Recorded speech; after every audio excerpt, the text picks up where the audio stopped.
So next వచ్చేసి Cauchy Binet formula. ఇది ఏం చేస్తారు, దీన్ని యూజ్ చేసి ప్రోడక్ట్ ఆఫ్ టూ మ్యాట్రిక్స్ యొక్క డిటర్మినెంట్ కనుక్కుంటాం. It is use to find the determinant of product of two matrices. మళ్ళీ చదవండి అర్థమైపోతుంది. సో ఫార్ములా ఏంటంటే det of AB is equals to summation of det of A into det of B. అర్థమవుతుందా? Next example ఇస్తే ఈజీగా అర్థమైపోతుంది. So డైరెక్ట్గా రెండు మ్యాట్రిక్స్లు ఇచ్చేసి వెరిఫై కాషీ బినే ఫార్ములా అంటాడు. మీరు ఏం భయపడదండి, చిన్న ప్రాబ్లం ఇదైతే. సో ఫస్ట్ స్టెప్ ఏంటంటే ఫస్ట్ రెండు మ్యాట్రిక్స్లకి మ్యాట్రిక్స్ మల్టిప్లికేషన్ చేసేయండి. ఏ ఇంటూ బి చేస్తే మీకు ఏబీ వచ్చేస్తుంది మ్యాట్రిక్స్. 4 6 6 2 వచ్చింది. ఇప్పుడు ఆ రిజల్టెంట్ మ్యాట్రిక్స్కి మీరు డెట్ కనుక్కోండి. ఇంకా 2/2 మ్యాట్రిక్స్ వచ్చింది, simple cross multiply subtract. 8 - 36 - 28. Det of AB is equals to -28 వచ్చింది. ఈ వరకు ఓకే కదా?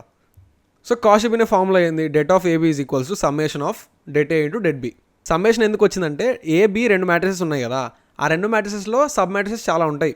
సో ఆ అన్నిటికి కూడా మనం కనుక్కోవాలి, అందుకు ఫర్ ఆల్ సబ్ మ్యాట్రిసెస్ అని మెన్షన్ చేసిన అక్కడ. సో సమ్మేషన్ ఎందుకు రాసినా ఇక్కడ మీకు అర్థమైపోతుంది. Det AB is equals to summation of det A into det B కదా. మీరు ఏం చేస్తారంటే ఏబీ రెండు మ్యాట్రిసెస్ ఉన్నాయి కదా, రెండు మ్యాట్రిసెస్లో మీరు సబ్ మ్యాట్రిసెస్ తీసుకొని రాయాలి అంతే, ఇక్కడ డెట్ రాయాలి అంతే. సో ఇక్కడ చూస్తే మీకు అర్థమైపోతుంది.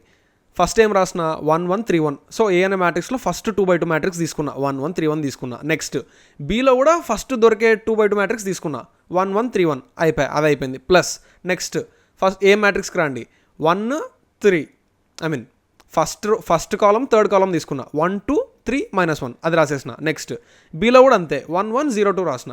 నెక్స్ట్ ఇంకా ఏం మిగిలింది, ఏ మ్యాట్రిక్స్లో 1 2 1 -1 మిగిలింది, బి మ్యాట్రిక్స్లో 3 1 0 2 మిగిలింది. అయిపోయి 3 రాసి మీరు డెట్ కనుక్కొని అడిషన్ చేస్తే వచ్చేస్తుంది. ఏముంది 4 - 14 - 18 - 28. సో డెట్ సేమ్ వచ్చింది.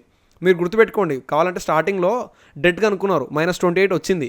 ఇక్కడ వెరిఫై కాషీ బినే ఫార్ములా అంటే మీరు ఫస్ట్ ఒరిజినల్ మ్యాట్రిక్స్కి డెట్ కనుక్కున్నారు, రెండింటికి డెట్ కనుక్కున్నాక ఈ ఫార్ములా యూజ్ చేస్తే కూడా సేమ్ డెట్ వచ్చిందంటే అప్పుడు ఫార్ములా వెరిఫై అయినట్టు ఈ ప్రాబ్లమ్కి. సో హెన్స్ ప్రూవ్డ్ అంతే.